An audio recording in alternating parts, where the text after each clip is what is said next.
अब हम लोग exercise number 8.4 M L Agarwal की कंटिन्यू करेंगे। यहाँ पे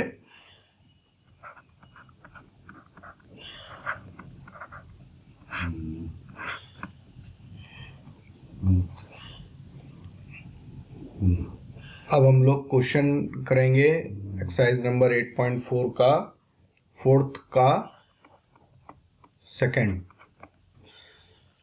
अब इसमें हम लोगों को इंटीग्रेशन करना है, इंटीग्रेशन ऑफ log x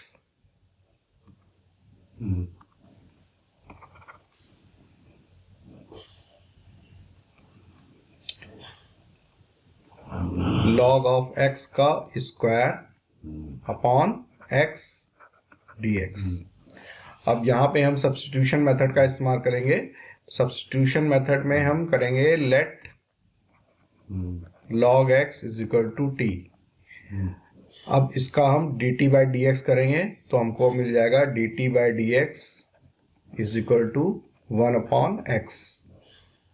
तो dt इज इक्वल टू हमारा आ गया 1 upon x D x.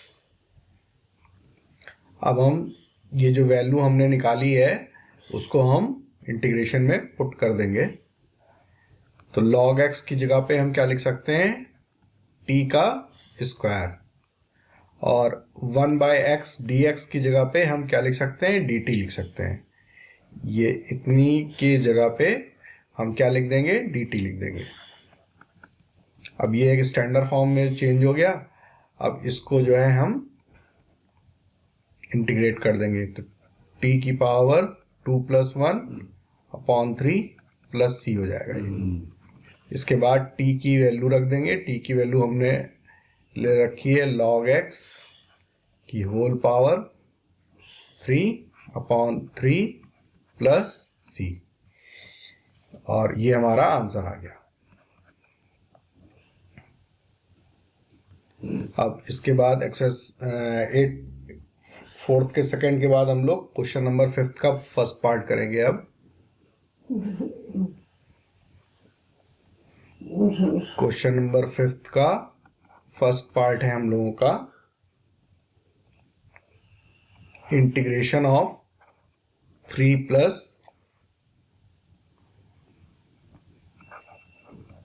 log x का under root upon x dx। अब हम यहाँ पे क्या करेंगे, root of 3 plus log x को हम लोग t मान लेंगे। तो ये हमारा हो जाएगा 3 plus log x is equal to t square. अब इसके बाद dt बाई डी एक्स करेंगे तो ये हमारा हो जाएगा 1 बाई एक्स, और ये हो जाएगा 2t into dt by d x. अब हम यहाँ पे dx 1 by x is equal to 2t dt आ गया हमारा। अब हम ये जो dx 1 बाई एक्स की वैल्यू है इसको हम इंटीग्रेशन में पुट करेंगे तो ये हमारा हो जाएगा, और रूट 3 प्लस log x की जगह पे हम t लिख देंगे, और ये dx और x की जगह पे हम क्या लिख देंगे, 2t इंटू dt। इसके बाद ये हो जाएगा 2 बाहर आ जाएगा हमारा, और t की स्क्वायर और dt हो जाएगा। अब ये एक स्टैंडर्ड फॉर्म में चेंज हो गया। अब हम क्या करेंगे, इसमें फॉर्मूला लगाएंगे 2 plus 1 upon 2 plus 1 plus c। अब ये हो गया हमारा 2 t की पावर 3 अपॉन 3 प्लस c।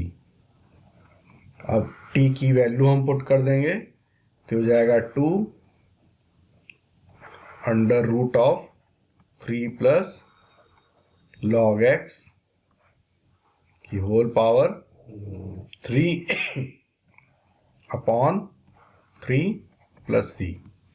और हम इसको ऐसे भी लिख सकते हैं 2 बाई 3 प्लस log x की होल पावर 3/2 प्लस सी, ये हमारा आंसर आ गया।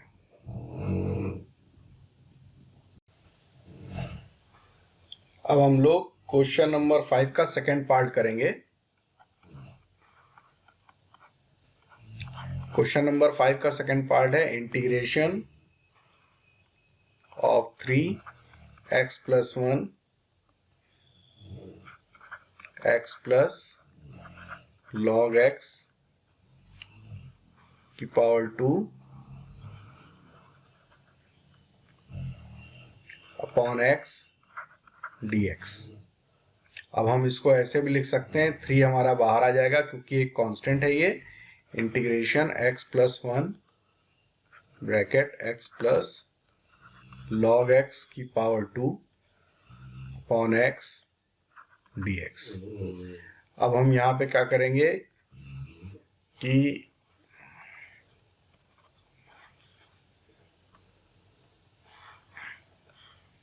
x प्लस log x को हम लोग t मान लेंगे। इसके बाद इसका डेरिवेटिव करेंगे तो dt/dx = 1 + 1/x आ जाएगा। और इसको हम कैसे लिख सकते हैं, x + 1 अपॉन x, और हमारा dt हो जाएगा x + 1 upon x into dx। अब हम यहाँ पे जो हम लोग ने वैल्यू निकाली है dt की x + 1 अपॉन x dx, उसको हम इंटीग्रेशन में पुट कर देंगे। तो ये हमारा हो जाएगा इंटीग्रेशन, 3 हमारा बाहर था, और x + 1 अपॉन x और dx की जगह पे हम dt लिख सकते हैं, और x प्लस log x की जगह पे हम t लिख सकते हैं। तो ये हमारा हो जाएगा t² इंटू dt। अब ये एक स्टैंडर्ड फॉर्म में चेंज हो गया। अब हम इसको कैसे लिख सकते हैं, 3t² 2 + 1 अपॉन 2 + 1 प्लस c। और इसके बाद ये हो जाएगा 3t³ 3 अपॉन 3 प्लस c। ये 3 और ये 3 कैंसिल हो जाएगा। उसके बाद हम ये t की वैल्यू रख देंगे इसमें। t हमने मान रखा था x प्लस log x की होल पावर 3 प्लस c, और ये हमारा आंसर आ गया, x प्लस log x की होल पावर 3 प्लस c, ये हमारा आंसर हो गया। अब 5th के सेकंड पार्ट के बाद हम लोग क्वेश्चन नंबर 6 करेंगे, 6 का first part.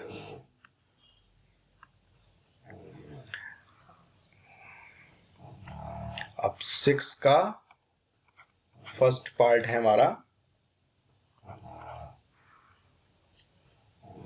Integration of √tan 1x upon 1 plus x² into dx। अब हम यहां पे क्या करेंगे,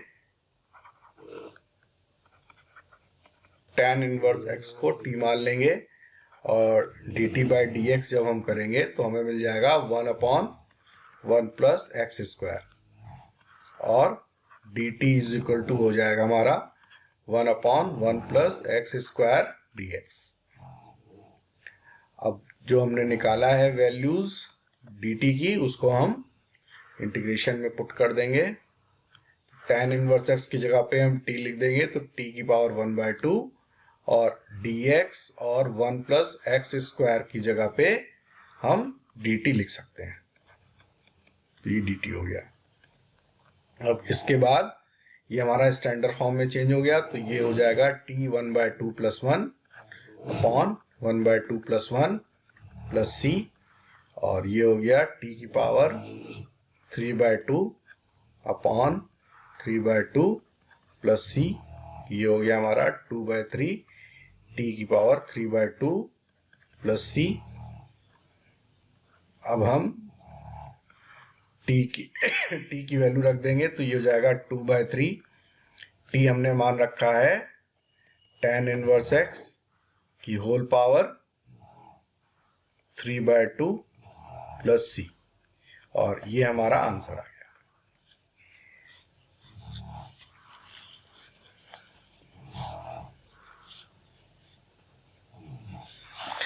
अब इसके बाद हम लोग क्वेश्चन नंबर 6 का सेकेंड पार्ट करेंगे। अब हम लोग क्वेश्चन नंबर 6 का सेकेंड पार्ट करेंगे। 6 का सेकेंड पार्ट है हमारा integration of sine inverse of 2x की whole power 3 upon under root 1 minus 4x square dx। अब यहाँ पे एक सब्स्टिट्यूशन मेथड की एक थ्योरम का हम लोग इस्तेमाल करेंगे, जो कि ये है इंटीग्रेशन ऑफ fx की whole power n into derivative of fx is equal to हमारा हो जाता है fx की whole power n plus 1 upon n plus 1 plus c हो जाता है ये। तो अब हम इसको कैसे कर सकते हैं?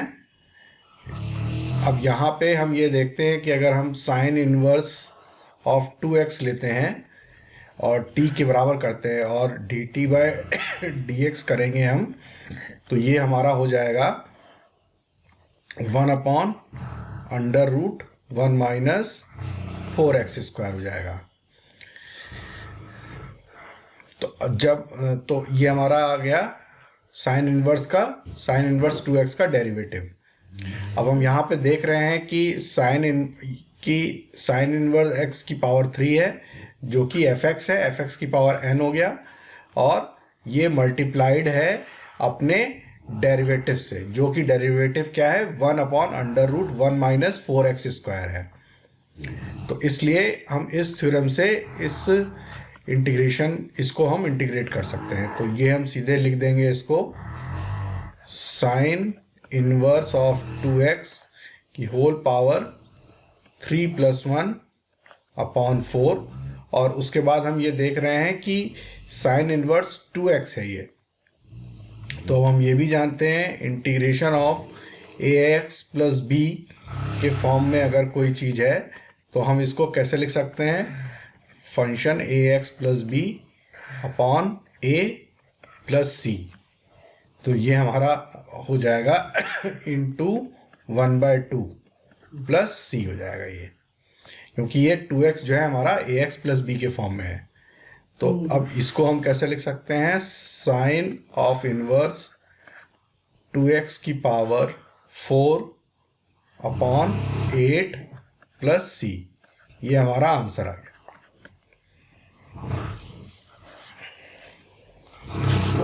अब इसके बाद हम लोग आगे बढ़ेंगे, क्वेश्चन नंबर 7 का फर्स्ट पार्ट करेंगे।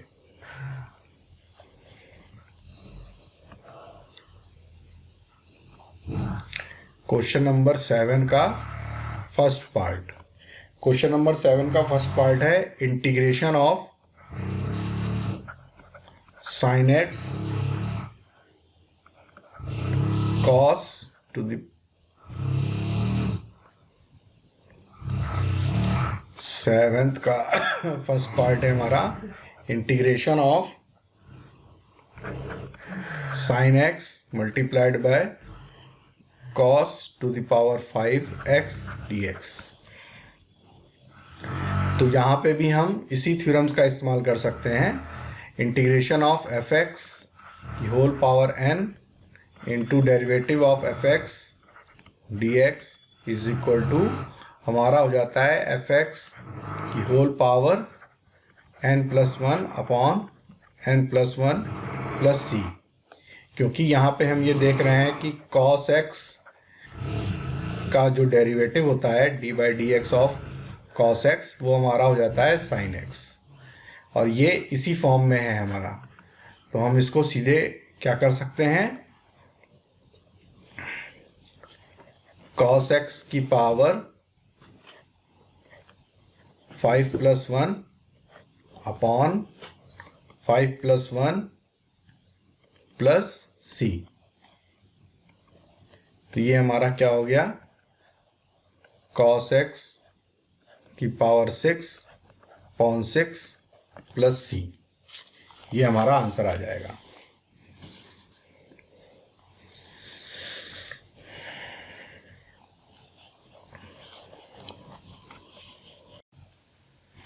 अब हम लोग करेंगे क्वेश्चन नंबर 7 का सेकंड पार्ट। क्वेश्चन नंबर 7 का सेकंड पार्ट है integration of cos cube ax plus b into sine of ax plus b dx। अब हम यहाँ पे भी उसी थ्योरम का इस्तेमाल करेंगे जो कि है इंटीग्रेशन ऑफ fx की whole power n into derivative of fx is equal to हमारा हो जाता है fx की whole power n plus 1 upon n plus 1 plus C. तो अब हम इसको कैसे लिख सकते हैं, क्योंकि हम ये जानते हैं कि cos x का जो डेरिवेटिव होता है वो माइनस साइन x होता है, तो इसमें तो वो इसी फॉर्म में है। यहाँ पे fx क्या है हमारा, cos ax प्लस b, और जिसकी पावर n की जगह पे यहाँ पे क्या है 3 है, जिसकी पावर 3 है, यानी कि कोई एक फंक्शन है fx, उसकी पावर n होनी चाहिए और वो मल्टीप्लाइड होना चाहिए अपने डेरिवेटिव से। तो अगर हम इससे कंपैरिजन करेंगे तो कि cos x हमारा एक फंक्शन है जिसकी पावर 3 है और वो मल्टीप्लाइड है अपने डेरिवेटिव से। तो यहाँ पे भी हम इसी थ्योरम का इस्तेमाल करेंगे, तो ये चीज़ हो जाएगी हमारी cos ax प्लस बी की whole power 3 plus 1 upon 3 plus 1, और ये मल्टीप्लाइड हो जाएगा 1 बाय a से, क्योंकि ये जो है हमारा ax प्लस बी के फॉर्म में है। ये इसलिए हुआ क्योंकि ये हम लोग जानते हैं कि ax प्लस बी का अगर हम इंटीग्रेशन करेंगे तो ये हमारा हो जाता है ax plus B upon a plus C. तो ये हमारा सॉल्व हो गया क्वेश्चन। अब हम इसको कैसे लिख सकते हैं, cos of 4ax plus B upon 4a plus C, ये हमारा आंसर आ गया। और यहाँ पे माइनस लग जाएगा क्योंकि cos x का d बाई डी एक्स हमारा होता है माइनस ऑफ साइन x।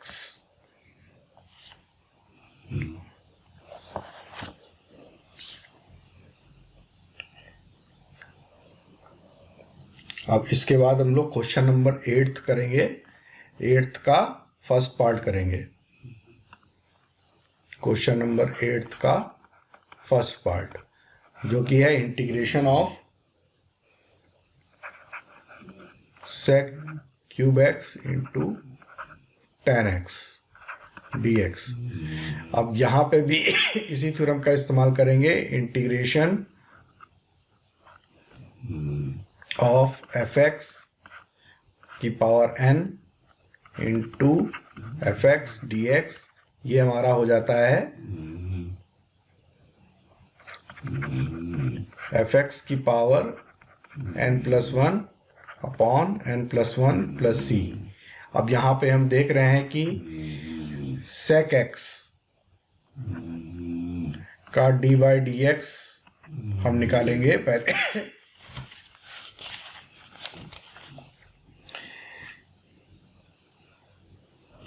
जो कि हमारा हो जाता है sec x का d बाई डी एक्स हमारा होता है sec x into tan x। तो हम यहाँ देख रहे हैं कि इस फंक्शन में अगर हम इसको ऐसे लिख दें sec square x into sec x tan x, तो ये इस कंडीशन को सेटिस्फाइड कर देगा। यहाँ पे fx क्या है, sec x है, और n की जगह पे यहाँ पे 2 है, और एफ डैश एक्स यानी कि डेरिवेटिव जो है वो हमारा sec x into tan x है। तो इसको भी हम इसी फॉर्मूले से कर सकते हैं। तो ये हमारा हो जाएगा सेक एक्स की whole power 2 + 1 upon 2 + 1 plus C. तो ये हमारा हो गया सेक की power 3x upon 3 plus C. ये हमारा आंसर आ जाएगा। अब इसके बाद क्वेश्चन नंबर 8 का सेकंड पार्ट करेंगे हम लोग।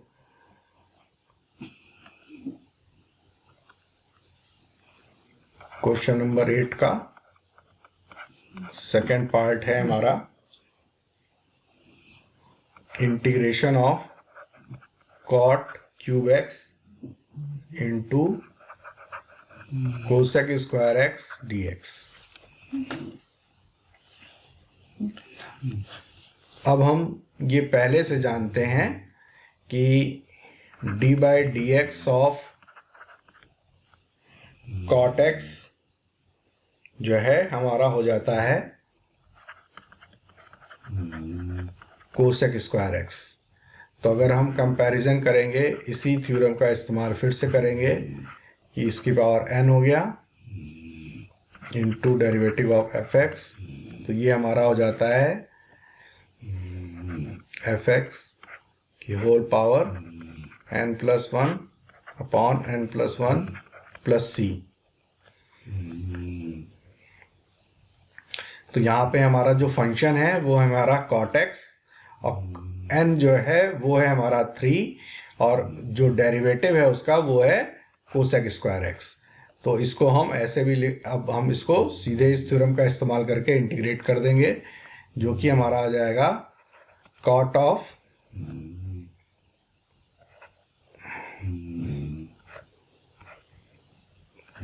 3+1 अपॉन 3+1 प्लस सी।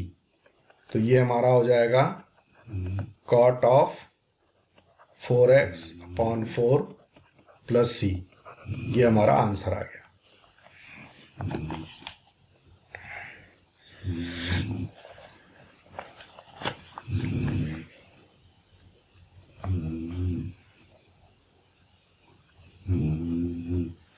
अब इसके बाद हम लोग क्वेश्चन नंबर 9 करेंगे। 9 का फर्स्ट पार्ट करेंगे हम लोग।